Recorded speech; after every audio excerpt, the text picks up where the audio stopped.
Guys, in today's video, we're gonna talk about how to fix Messenger. An unexpected error has occurred problem. So the answer is easy. Just go to the settings and then scroll down to the apps section, and then go to the search and search on Messenger.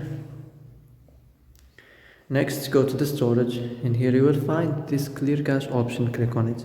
Now you can go check it if it worked, and if it didn't, you can try to restart your phone or turn the Wi-Fi off and on, or the Bluetooth or the airplane mode. Also, you can try to clear data, but be careful. If you clear data, all the Messenger's data will be deleted. This includes all files, the settings, the accounts, the databases, etc. So be careful if you want to clear your data. So that's it for today's video. I hope this is the answer you've been looking for. And if you like this video, don't forget to like and subscribe, and see you in the next video.